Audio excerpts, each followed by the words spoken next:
Bueno, vamos a seguir con nuestra serie. Es una serie que ya tenemos varias lecciones de haber estudiado. Hoy sería la número 3, la tercera lección. El título general, el tema general es acerca del bautismo en agua. Ese es el tema general. El bautismo en agua es el tema general. Y hoy, como tercera lección es el siguiente para los que están apuntando. A ver, Saulo, el tópico de hoy, hijo, es el bautismo en agua. Y luego la pregunta, ¿por derramamiento o por inmersión? O sea, por sumergir en agua. Repito, el tópico que vamos a estar estudiando hoy es el bautismo en agua por derramamiento o por inmersión. Esa pregunta nos la vamos a contestar. Y esta serie, como les dije la primera vez, segunda vez y hoy lo repito, es una serie donde no solo estamos tal vez repasando y así consolidando nuestro conocimiento acerca de este tema del bautismo en agua, sino que también es para aprender algunas cosas que tal vez no hayamos visto anteriormente, pero ahí siempre han estado, ¿sí? Y además de esto, para ver lo que enseña la Biblia, ¿no? Entender lo que enseña las Escrituras y establecer las diferencias, el contraste entre el error religioso con respecto a este tema, porque si hay error religioso, hay falsa doctrina, hay falsa enseñanza con respecto a este tema por parte de predicadores, ¿sí? Maestros que dicen que enseñan la Biblia, algunos que dicen ser cristianos, de grupos religiosos, ¿sí? Como los hay. Y ustedes saben eso, que hay grupos religiosos. Ahora, esta cuestión no es nada personal con algunos de ellos, ¿verdad? De hecho, aquí yo no pienso mencionar a ningún líder religioso, algún predicador, o maestro, o evangelista, o alguna iglesia de la cual tal vez ustedes conozcan. Sí menciono una de ellas, o algunas, para identificarlas con respecto a lo que vamos a estar estudiando. Pero no es nada personal. El punto que vamos a examinar aquí es enteramente doctrinal. Es la cuestión doctrinal, lo que ellos afirman una cosa, creen una cosa, predican una cosa y luego vamos a examinarlo con la Biblia porque necesitamos saber si lo que ellos enseñan va conforme a la palabra de Dios, conforme a la verdad, ¿ok? Esa es la cuestión en ese aspecto. El primer punto es el siguiente. La iglesia presbiteriana y otros grupos religiosos. Ese es el primer punto. Vamos a ver acerca de la iglesia, o escuchar un poco acerca de la iglesia presbiteriana y otros grupos religiosos. Ese es el primer punto. Fíjense. En mi reciente viaje a los Estados Unidos, a causa del documental sobre el movimiento de restauración que realizamos, una cuestión que tiene que ver con las iglesias de Cristo, un asunto histórico de cómo comenzaron personas a hacerse cristianos y fundarse iglesias en algunos estados de los Estados Unidos. Bueno, me di a la tarea, a causa de esto, de investigar sobre la iglesia presbiteriana. ¿Por qué? Bueno, porque en en la realización de este documental acerca de nuestros orígenes, antecedentes con respecto a las iglesias de Cristo en los Estados Unidos, ¿sí? Aquí en este continente en particular también, Estados Unidos y el continente americano. Bueno, encontré en esa investigación que individuos que eran presbiterianos dejaron a tal iglesia, tal grupo religioso, dejaron la doctrina presbiteriana y se convirtieron a cristianos. Eso sucedió ahí en los Estados Unidos. Ellos eran miembros y predicadores de la iglesia presbiteriana y a causa de estar estudiando acerca de varios temas, pero este en particular del bautismo en agua, dijeron no, esto no está bien y dejaron la iglesia presbiteriana. Ahora, ¿qué significa presbiteriana? ¿No? ¿Qué significa? Porque así se denomina el grupo religioso, iglesia presbiteriana. Bueno, este nombre denominacional fue tomado de la palabra griega presbúteros. Así se pronuncia esta palabra griega presbútero y que se traduce al castellano como ancianos. Vamos a Tito capítulo 1. En la carta del apóstol Pablo a Tito, ahí encontramos esa palabra. Leamos allí en Tito, capítulo 1, y versículo 5. Dijo el apóstol: por esta causa te dejé en Creta para que corrigieses lo deficiente y establecieses presbúteros o ancianos en cada ciudad, así como yo te mandé. Entonces, estas personas, este movimiento religioso tomó este nombre, ¿sí? Y así se denominaron de manera oficial, establecieron esta denominación como presbiterianos, ¿ok?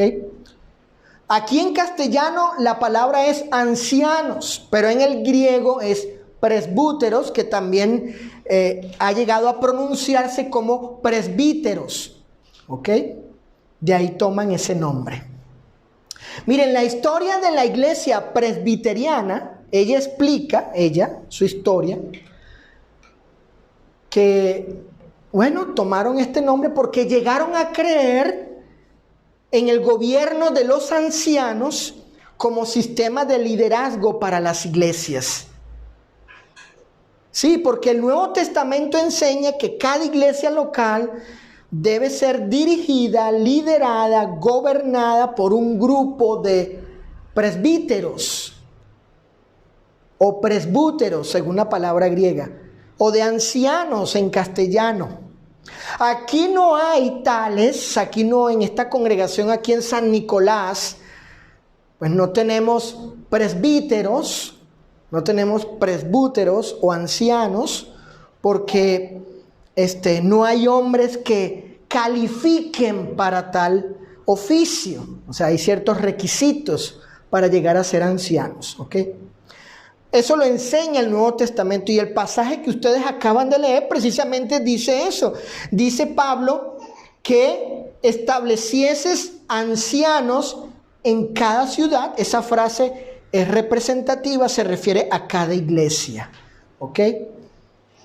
Entonces, este movimiento religioso pues toma el nombre de aquí. Ellos creen en este sistema, el sistema bíblico de gobierno que enseña el Nuevo Testamento, y así se denominaron.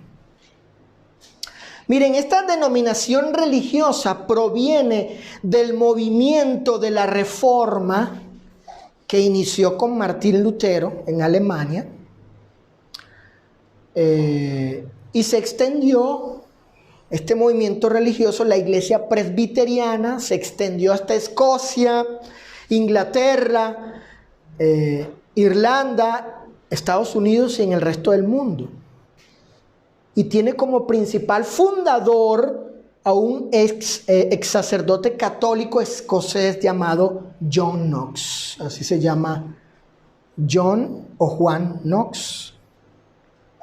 Así se llama este reconocido líder de la iglesia presbiteriana. ¿Ok? Este es un poco acerca de este movimiento religioso. Ahora bien, y en relación al tema que estamos estudiando, la iglesia presbiteriana, así como otros grupos religiosos, católicos y metodistas, tienen por credo o dogma practicar el derramamiento, inclusive la aspersión de agua como bautismo, y particularmente a infantes, lo que se ha conocido también como el paido bautismo. La palabra paido quiere decir niño y bautismo, el bautismo de infante. En esta lección de hoy no pretendo dar los argumentos que ellos postulan para defender dicha práctica. Creo que basta con que estudiemos lo que la Escritura enseña para darnos cuenta que tal creencia religiosa no tiene fundamento en el Evangelio de Cristo. ¿Cuál creencia religiosa? El bautismo de infante o el bautismo por derramamiento, para ser más específico, o por aspersión, que es el punto. Recuerden, el tema es el bautismo en agua por derramamiento o por inmersión. Sin embargo, permítanme citar a uno de los reconocidos defensores protestantes de dicha práctica. El nombre de él es R.C. Sproul. Y un argumento que él postula en defensa de el bautismo de infantes, sea por derramamiento o por aspersión. Él dice lo siguiente. Miren lo que dice este líder religioso en defensa de esta práctica. Cito, él dice: ni el bautismo de infante, sea por derramamiento o por aspersión, está mandado explícitamente para obedecerlo, dice él. Así como tampoco hay ninguna mención o mandato para prohibirlo o condenarlo. ¿Qué está diciendo él? Él está diciendo, bueno, el Nuevo Testamento nada dice, nada enseña, no hay doctrina, no hay nada que diga hay que bautizar de esta manera, de este modo a los infantes, inclusive adultos también, porque la iglesia presbiteriana no se limita a bautizar por derramamiento a infantes, sino también jóvenes, adultos. En la iglesia de Guadalupe, de donde es miembro nuestro hermano Rolando Medina, que ustedes conocen, allí hay una hermana que cuando le conocí, ella venía de la iglesia presbiteriana y ella había sido bautizada. Si no me equivoco, ella o algún familiares de ella, había sido bautizada por derramamiento, ya siendo adulta ella. Nos conocimos y empezamos a estudiar la Biblia y bueno, hasta que ella entendió la verdad al respecto y se bautizó por inmersión. Entonces, este hombre está diciendo, pues el Nuevo Testamento no dice nada al respecto, no hay nada mandado para obedecerlo. Pero luego dice, pero tampoco está prohibido, dice. No, el Nuevo Testamento no dice, no bautizar de este modo, por derramamiento, a infantes o adultos, según sea el caso. Sin embargo, y bajo esta premisa, fíjense bien, bajo la premisa de que no está prohibido, no está condenado. ¿Sí? Bajo esa forma de razonar, bueno, ¿cuántas cosas no podrían creerse y practicarse religiosamente hablando, dado que no están prohibidas o condenadas por la doctrina de Cristo? Digo, si esta forma de interpretar la Biblia, en este caso en particular, con respecto al bautismo en agua, que este defensor de esta práctica del bautismo por derramamiento y en este caso para infantes, si el argumento es, ¿no? Fíjate, Sofi, si el argumento es, Pamela y hermanas, si el argumento es, pues no está prohibido, no se condena. Bueno, pues entonces, ¿cuántas cosas podríamos nosotros llegar a creer y a practicar en el nombre de Cristo, en el nombre de la religión de Cristo, porque no están prohibidas como tal? Pues, por ejemplo, ¿dónde está prohibido la designación de un obispo universal? ¿Dónde la Biblia dice, no pueden las iglesias nombrar un obispo universal, es decir, el Papa? ¿Dónde está prohibido eso en la Biblia? ¿Verdad? Bajo este razonamiento de este protestante. Es más, ¿dónde está prohibido el nombramiento de apóstoles hoy? ¿Dónde está prohibido? No pueden nombrar apóstoles. Tampoco está prohibido, es como tal, condenado en las Escrituras.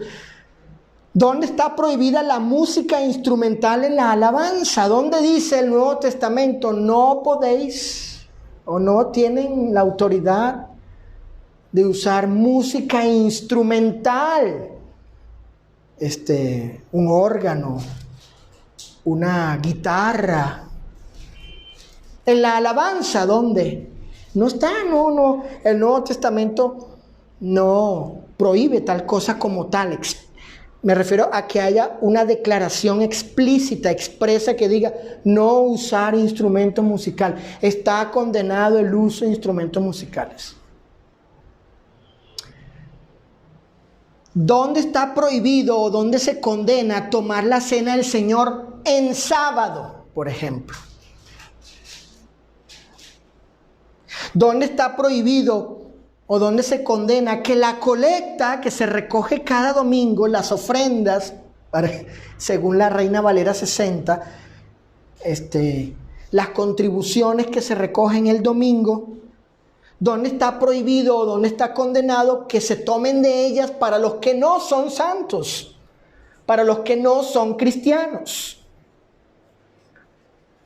¿Dónde está prohibido o dónde está condenado recoger ofrendas en las reuniones de entre semana? Si esta iglesia se reuniera los miércoles, por ejemplo, o como algunas otras que se reúnen los martes o los jueves X, ¿dónde está prohibido, dónde está condenado que se recojan ofrendas ese día? ¿Dónde está prohibido, dónde está condenado el ordenamiento de un solo pastor o de mujeres pastoras en la iglesia local? ¿Dónde? ¿Dónde hay tal prohibición o condenación? ¿Dónde está prohibido o dónde está condenado que instituciones humanas, organizaciones enteramente humanas de diseño humano, ¿sí?, usurpen a la iglesia o tomen el lugar de la iglesia en su misión de evangelizar y edificar a los santos? Usurpándola, pues, es la idea, tomando el lugar de la iglesia. Instituciones que no son la iglesia, entidades religiosas que no son la iglesia local, viven de la iglesia y toman el lugar de la iglesia para la misión de evangelizar y edificar a los santos, etcétera. O sea, ¿dónde está prohibido eso? ¿Dónde está condenada tal cosa? No lo hay. No hay un pasaje en las Escrituras donde se prohíbe o se condene por lo menos estas prácticas. Ahora, pero si hay pasajes, si hay textos, si hay enseñanza, si hay doctrina donde se especifique qué es lo que se debe hacer, por ejemplo, en estos casos o en estas prácticas que acabo de mencionar. Lo que quiero decir es que aunque el Nuevo Testamento no prohíba o condene tales prácticas, ¿sí?, eso no significa que estén autorizadas por las Escrituras. ¿Por qué? Porque la Escritura sí especifica lo que se debe hacer, qué es lo que se debe practicar con respecto a estos ejemplos que acabo de poner. Y eso excluye pues las otras prácticas. Entonces, el razonamiento de este protestante cuando dice, bueno, las Escrituras no prohíben o no condenan que se bautice por derramamiento, por aspersión, inclusive a los infantes. Bueno, no. Las Escrituras que revelan la voluntad de Dios no se expresan únicamente con mandamientos prohibitivos. También están los mandamientos positivos. O sea, Dios manda lo que se debe hacer en este caso. Y eso excluye cualquier otra práctica en relación a ella. ¿Ok? Entonces, pues el razonamiento, el argumento de este individuo no tiene esa fuerza, no tiene ninguna fuerza con respecto a esta práctica del bautismo por derramamiento o por aspersión. No nos dejemos engañar o llevar por la idea de que como no está prohibido, entonces está permitido. Como no se lee, no se haga, no hay autoridad, no hay permiso, entonces ¿qué entienden algunos? Entonces está permitido hacer eso. Pero no se debe razonar de esa manera. Más bien debemos preguntar, en ese caso, ¿qué es lo que ha autorizado Dios? ¿Qué es lo que dice Dios? ¿Qué es lo que enseña el Señor en las Escrituras? Y en este caso, con respecto al bautismo en agua. Segundo punto. El segundo punto de esta tarde, Saulo, para que apuntes, hijo. El segundo punto. El significado de la palabra bautizar. El significado de la palabra bautizar. Escuchen. No hay duda que Jesús, antes de su ascensión al cielo, ordenó el bautismo para convertir al pecador en un auténtico discípulo y a la vez necesario el bautismo para salvación. Eso lo dijo, así enseñó el Señor. Si leemos, vamos todos a Mateo capítulo 28. El segundo punto es el significado de la palabra bautizar. Saulo que está apuntando allí. Vamos todos a Mateo capítulo 28, verso 19. Y aquí tenemos esto que ha instruido y ordenado el Señor. Mateo 28, 19. Por tanto, id y haced discípulos a todas las naciones, bautizándolos en el nombre del Padre y del Hijo y del Espíritu Santo. Entonces, para llegar a ser un auténtico discípulo de Cristo, pues la persona debe bautizarse. No hay duda de eso, es claro. En Marcos capítulo 16, verso 16, vamos todos a Marcos 16, 16.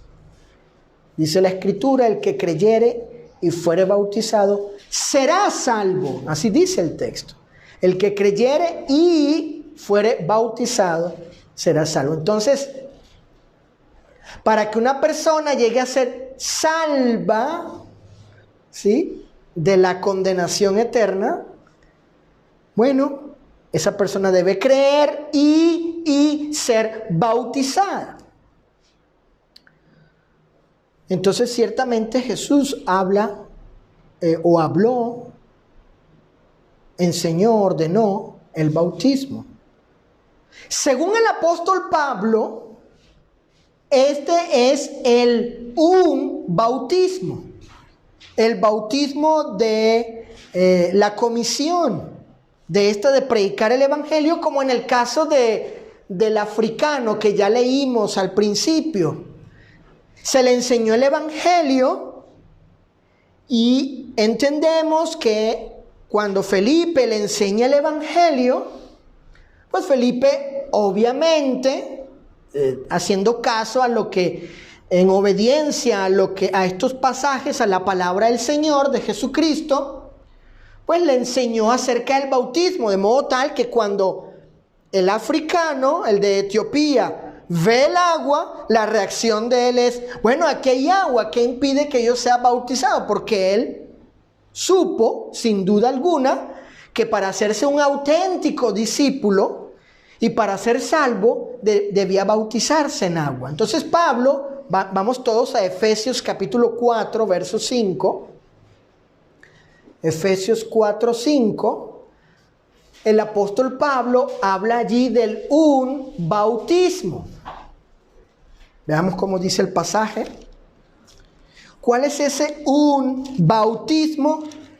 Bueno, es el bautismo de el evangelio cuando se predica el bautismo en agua. Efesios 4, 5.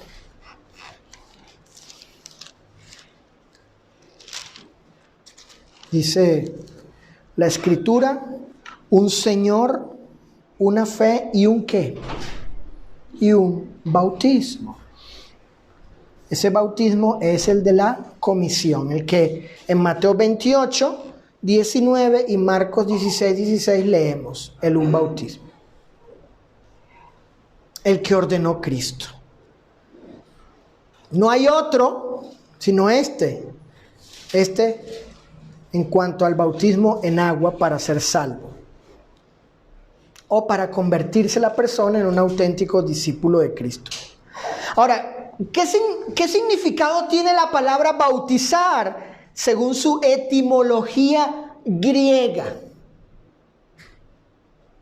Según su significado en el griego. Bueno, antes de pasar a considerar el significado de la palabra bautizar, es necesario que tengamos presente que la palabra derramar y rociar, esas dos palabras, derramar y rociar, se encuentran en el Nuevo Testamento, pero nunca en relación con el bautismo en agua ordenado por Cristo. Acompáñenme a Hebreos capítulo 9. Hebreos, carta a los Hebreos capítulo 9. En el versículo 13, versículo 19 y versículo 21 encontramos la palabra rociar.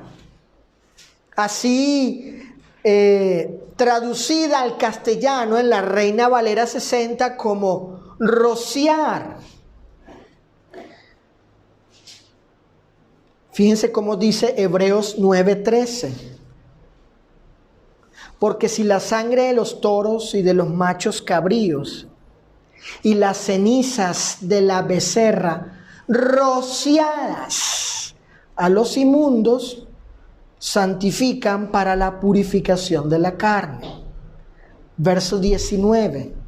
Y roció el mismo libro y también a todo el pueblo. Y el verso 21. Y además de esto, roció también con la sangre el tabernáculo y todos los vasos del ministerio. ¿Se dan cuenta que aparece la palabra rociar allí? Y claro, ella tiene su palabra en el griego. En Mateo capítulo 26, verso 12, vamos todos a Mateo 26, 12, encontramos en castellano la palabra derramar. Derramar. Mateo 26, 12.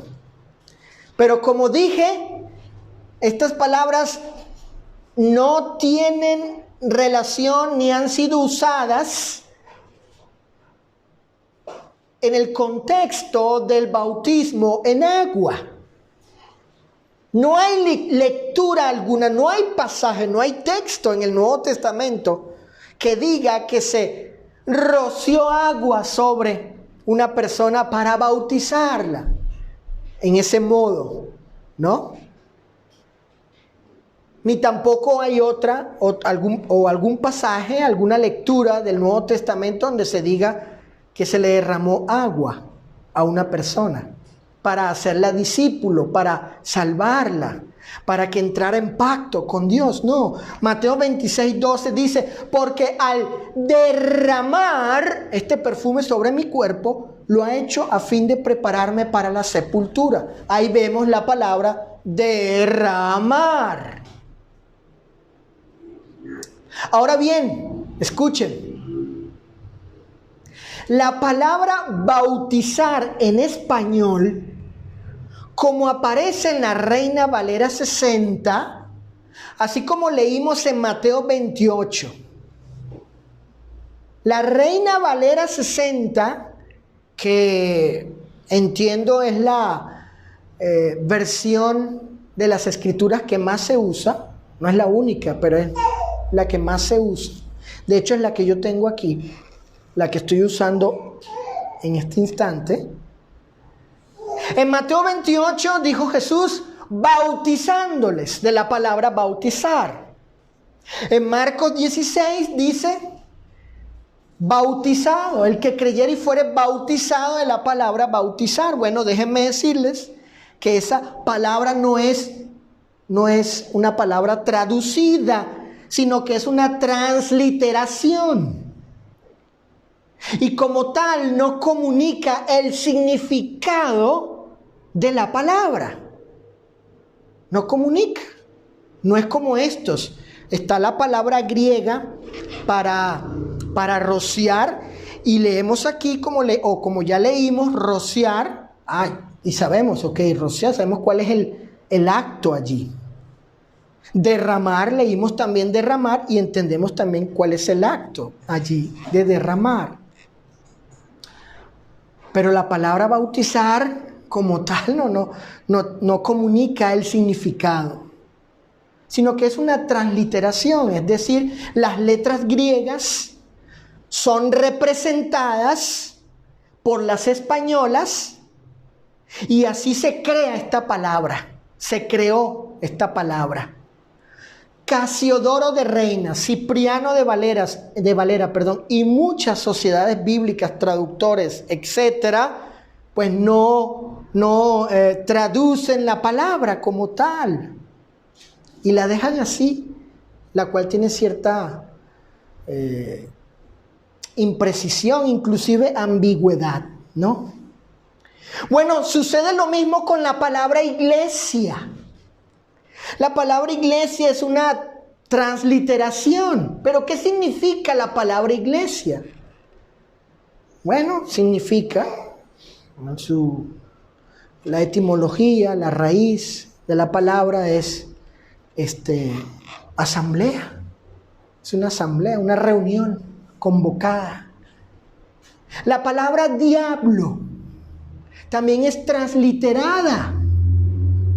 La palabra diablo es una transliteración de la palabra griega diablos. ¿Qué significa diablo?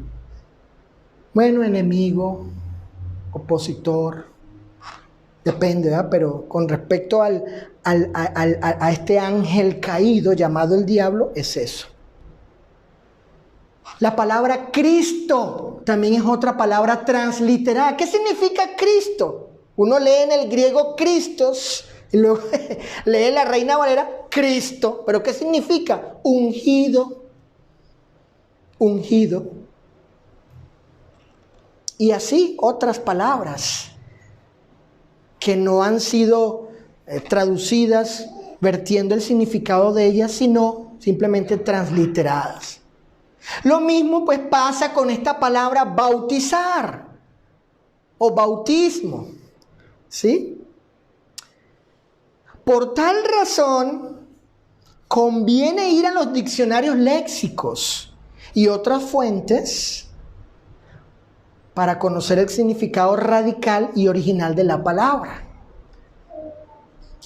Miren, voy a citar aquí algunas fuentes, fíjense. Joan Coromines, no sé si ustedes han escuchado de él. Joan Coromines fue un escritor.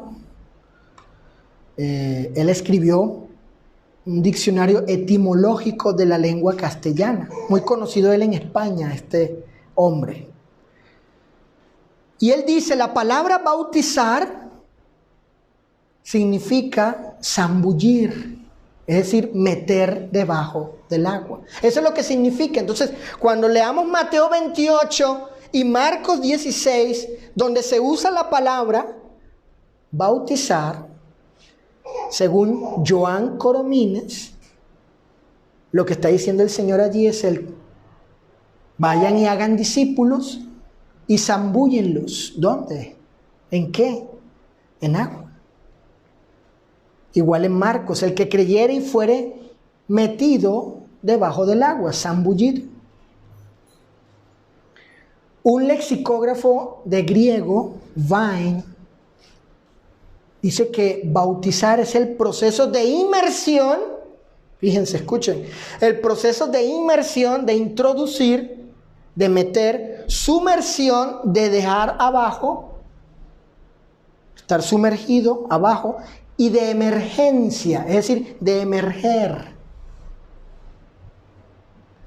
Inmersión, introducir, sumergir, mantener abajo y emerger. Eso es lo que significa, según este lexicógrafo, Vine, la palabra bautizar. Otro, Thayer, J.H. Thayer, y estoy citando estas fuentes muy reconocidas en cuanto a esto de la erudición griega. Sumergir. Ahora escuchen las siguientes dos fuentes que tengo aquí. La primera, el Catecismo de la Iglesia Católica. Si usted es católico, si ha profesado el catolicismo, pues se va a ir para atrás con lo que le voy a decir. ¿Qué dice el Catecismo de la Iglesia Católica? Significa la palabra bautizar. Y yo tomé esto de la página oficial del Vaticano. Aquí tengo yo el enlace. Por si alguno de ustedes quiere saber. A ver, hermano, hazme llegar, no lo puedo creer, hazme llegar el enlace de la página oficial del Vaticano, que está en muchos idiomas, entre ellos el castellano, si no es que está en todas las lenguas actuales, todos los idiomas actuales, pero lo conseguí en castellano. Fíjense lo que dice el Catecismo de la Iglesia Católica, Apostólica y Romana, dice, cito, hablando del bautismo: este sacramento recibe el nombre de bautismo en razón del carácter del rito central mediante el que se celebra. Bautizar, de esta palabra griega, significa, escuchen, sumergir. Fíjense lo que dice el Catecismo de la Iglesia Católica. Sumergir, introducir dentro del agua. La inmersión en el agua simboliza el acto de sepultar al catecúmeno, es decir, al que está iniciándose en la fe católica, en la muerte de Cristo, de donde emerge por la resurrección con él como nueva criatura. ¡Bah! sea, el mismísimo catecismo de la Iglesia Católica nos dice que el significado de la palabra bautizar o del bautismo es, repito, es sumergir, introducir dentro del agua, la inmersión en el agua, etcétera, etcétera. La siguiente fuente también me pareció muy interesante. Y es la Iglesia Ortodoxa griega. Ustedes saben que está la Iglesia romana y la Iglesia Ortodoxa griega. Y ellos usan Nuevo Testamento griego. De hecho, usan, desde mi juicio, desde mi punto de vista, usan los mejores manuscritos que han quedado. La Iglesia Ortodoxa griega. Cito, ellos dicen lo siguiente con respecto al significado de la palabra bautizar o bautismo. Dicen, la inmersión en el agua es la señal tangible de lo que el bautismo representa. ¿Vieron? ¿O escucharon? Fíjate, Sofi. La inmersión en el agua. El bautizado es sepultado con Cristo, muriendo al hombre viejo y arrancado del agua, sacado en señal de vida y resurrección. De aquí surge la importancia de la inmersión en agua. Además, lingüísticamente, el verbo bautizo, bautizar, que Cristo usó al decir a los apóstoles, vayan pues y hagan discípulos a todas las naciones, bautizándolas en el nombre del Padre, del Hijo y del Espíritu Santo, este verbo implica la inmersión en el agua. Eso es lo que dice la Iglesia Ortodoxa griega. Obviamente basados en su conocimiento de la lengua, ¿cuál? De la lengua griega. Lengua en la que fue escrito originalmente el Nuevo Testamento. En consecuencia, y debido a esta evidencia de la palabra bautizar, escuchen lo que voy a decir. Debido a esta evidencia de su significado desde el griego, uno de los predicadores presbiterianos, Cecilia, mencionados en el primer punto, decidió no bautizar por derramamiento de agua a su primer hijo, ya que, y conociendo él el griego y luego profundizando en el estudio de la palabra bautizar, este predicador presbiteriano que llegó a ser hermano nuestro, llegó a la conclusión que el bautismo debía ser por inmersión en agua al creyente arrepentido. Él era presbiteriano. Y los presbiterianos, como ya mencioné, parte de su credo, su dogma es el bautismo por derramamiento. Y él, en esos días,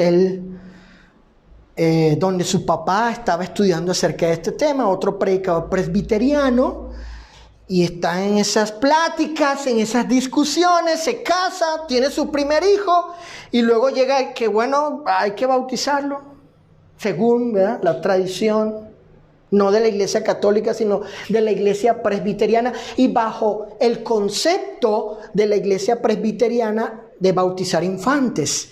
Entonces él entra en ese conflicto, detiene el bautismo de su hijo, se pone a estudiar porque él conocía el griego y de hecho escribió un Nuevo Testamento del griego, tradujo del griego al inglés.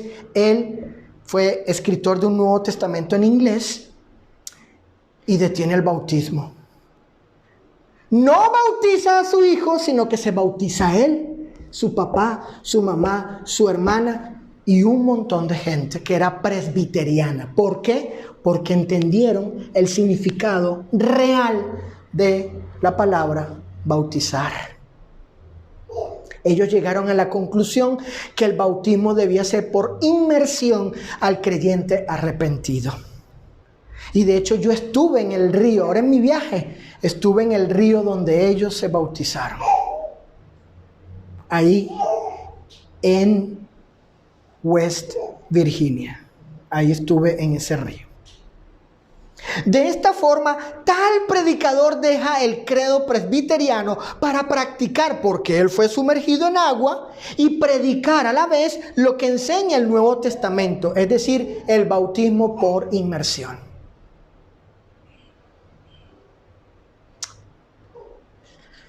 En tercer y último lugar, o último punto, ¿qué enseña el Nuevo Testamento? ¿Qué podemos leer en el Nuevo Testamento? Saulo apunta allí, tercer punto, hijo, ¿qué enseña el Nuevo Testamento? Bueno, no hay duda que el Nuevo Testamento hace uso de la palabra bautizar y bautismo en dos sentidos. Un sentido literal y el otro sentido metafórico. Entonces, y para determinar el uso y la aplicación de una palabra en las Escrituras, esta es una regla de interpretación, para determinar esto, el uso y la aplicación de esta palabra, bautizar, bueno, esta debe ser considerada dentro de su contexto. ¿Dónde está? Está la palabra y hay un contexto. Entonces ahí viendo el contexto, entendemos cómo es usada y aplicada la palabra. Si es en un sentido literal o en un sentido metafórico. Por ejemplo, en un sentido literal, cuando Jesús fue bautizado, ahí la palabra bautizar, en su sentido literal. Él fue literalmente, sumergido en agua. Pero también Jesús usa la palabra en un sentido metafórico. Cuando él habla, por ejemplo, del bautismo de sufrimiento. Cuando él habla de que en Getsemaní está con los apóstoles y habla de ese bautismo, que él va a ser bautizado. ¿Pero cómo? Si ya había sido bautizado en agua. Bueno, él metafóricamente estaba hablando que iba a ser abrumado de sufrimiento. Esa es la idea allí figurada, ¿ok? Por tanto, y considerando el contexto donde está ubicada la palabra, llegaremos a saber cómo el Nuevo Testamento hizo uso del término bautizar y bautismo en relación con su significado radical y original, es decir, ser sumergido en agua. Primer ejemplo, Juan capítulo 2, verso 23. Vamos todos a Juan 2, 23. A ver, Saulo, hijo, ahí en su Biblia, Juan 2, 23. Dice la Escritura en Juan capítulo 2, verso 23. Juan bautizaba también en Enón, junto a Salim, porque había allí, muchas aguas, y venían y eran bautizados. Bueno, en este versículo se encuentra dos veces la palabra bajo consideración. Juan bautizaba y eran bautizados. Ahora vamos a ver el contexto. ¿Qué nos dice el contexto? Bueno, el contexto nos dice que este bautismo era en un lugar donde había muchas aguas. Noten el pasaje. Juan bautizaba también en Enón, junto a Salim, porque había allí, ¿qué cosa? Muchas aguas. Observen que el bautismo practicado por Juan era en un lugar donde había muchas aguas. Esto indica la necesidad de mucha agua para poder sumergir a los judíos creyentes y arrepentidos por la enseñanza de Juan el Bautizador. Había muchas aguas para poder sumergir a los que iban a Juan para ser bautizados por él. Ejemplo número 2, Marcos capítulo 1, versículos 9 y 10, Sofi. Marcos, Pati, Ana, Pamela, Marcos capítulo 1, versículos 9 y 10. Vamos a leer. Dice así: Aconteció en aquellos días que Jesús vino de Nazaret de Galilea. Vino de Nazaret de Galilea y fue bautizado por Juan en el Jordán. Y luego, cuando subía del agua, vio abrirse los cielos y al Espíritu como paloma que descendía sobre él. Noten que en este pasaje aparece la palabra bautizar, diciendo que Jesús, el Señor, fue bautizado por Juan en el Jordán. Ahora noten, ¿qué nos dice el contexto donde está ubicada la palabra? Fíjense. Observen que Jesús subió del agua. Nota, Patricia. Dice, y luego cuando subía del agua, ¿cierto? Así dice el texto. Vayan al texto.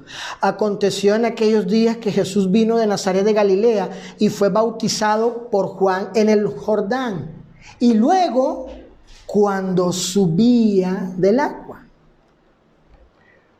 ¿Por qué Jesús subió del agua? Bueno, obviamente porque primero fue sumergido o bautizado. Noten el texto. Y fue bautizado por Juan en el Jordán. Y luego cuando subía del agua. ¿Vieron?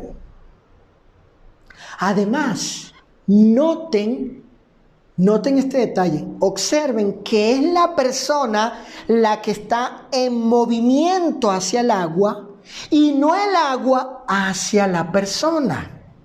Este detalle es importantísimo porque el agua no tiene un uso particular sobre el individuo, sino el individuo hacia ella, hacia el agua. Tercer y último ejemplo. Hay muchos más, pero con esto creo que son suficientes.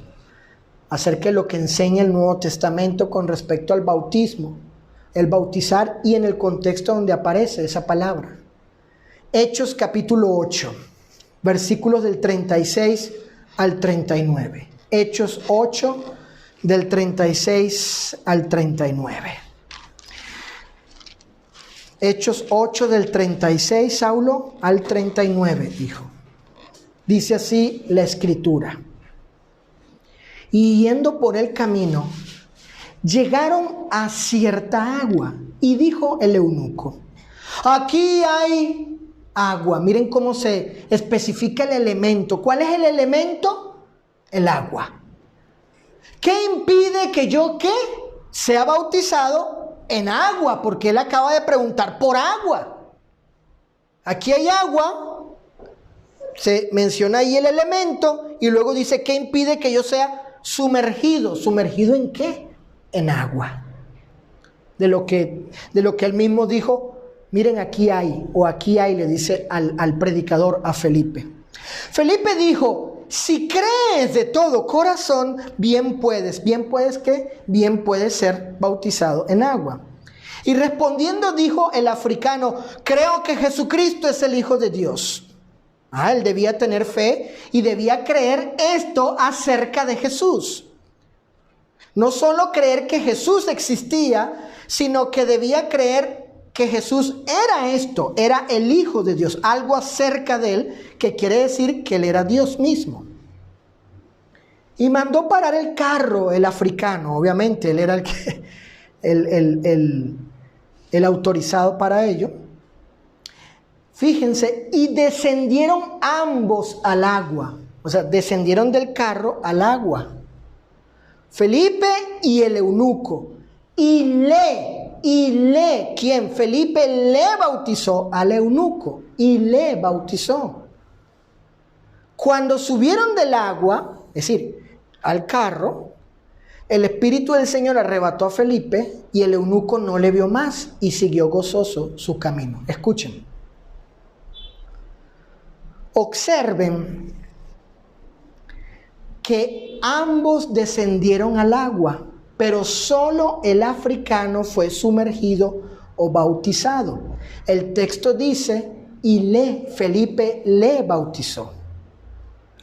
Una vez más, observamos que el individuo, en este caso el africano, está en movimiento hacia el agua y no el agua hacia el individuo. El agua tiene una posición pasiva, mientras la persona una condición activa. Felipe no tomó agua, sino que tomó al africano en dirección al agua. Por eso dice el texto, y le bautizó. De hecho, en la gramática del texto, y le bautizó, el sujeto activo es Felipe y el pasivo es el africano, porque él es el que recibe el bautismo, él es el que es sumergido por otro. Interesante eso. Por eso Felipe no tomó agua, sino que tomó al africano en dirección al agua. En ese sentido, no es posible el bautismo por derramamiento o rociamiento, ya que no es el agua el agente en acción, sino el individuo.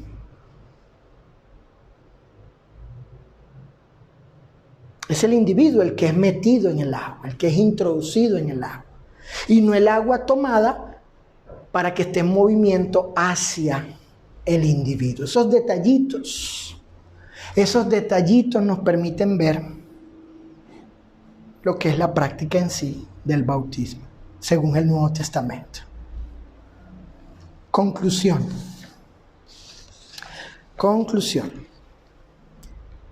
La iglesia presbiteriana,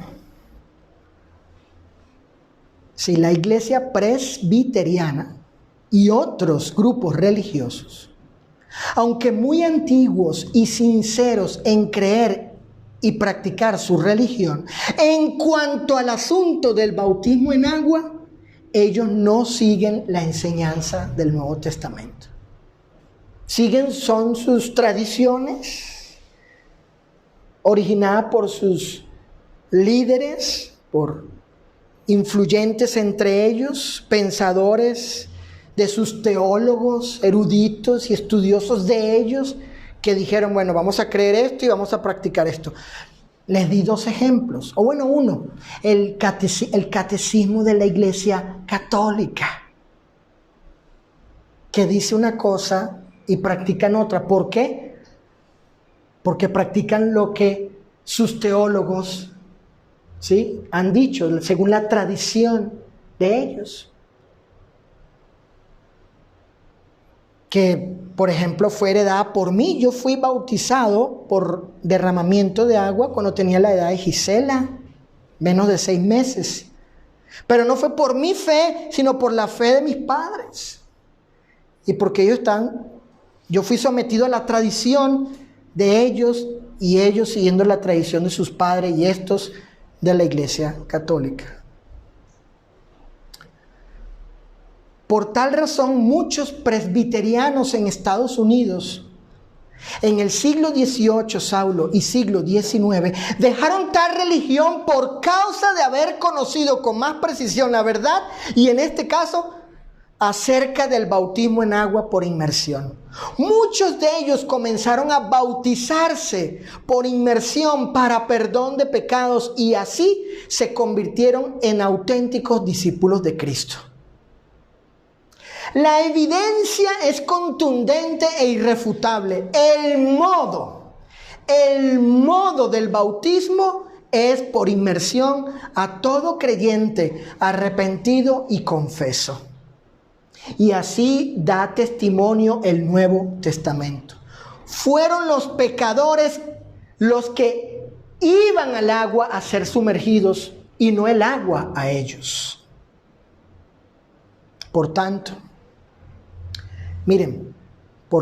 y con toda legitimidad podemos traducir Marcos 16, 15 y 16 de la siguiente manera. Fíjense, y con esto acabo. Miren cómo se puede traducir legítimamente Marcos 16, 15 y 16. Y les dijo Jesús: vayan por todo el mundo y prediquen el evangelio a toda criatura. El que creyere y fuere sumergido en agua será salvo. Mas el que no creyere será ¿qué? Condenado. Se puede traducir con toda legitimidad el verso 16 así: el que creyere y fuere sumergido en agua será salvo. Dos condiciones para ser salvo: creer y ser sumergido en agua. Una condición para condenarse: no creer. Por eso Jesús dijo: mas el que no creyere se condenará. Así que todos los que en este lugar han creído de corazón en el evangelio y han sido sumergidos, como lo fuiste tú, en agua, lo ha hecho para ser salvo. Esa es la salvación inicial del pecador, porque ahora toca perseverar. Ahora, ¿qué se le demanda al bautizado? Debes perseverar para alcanzar la redención.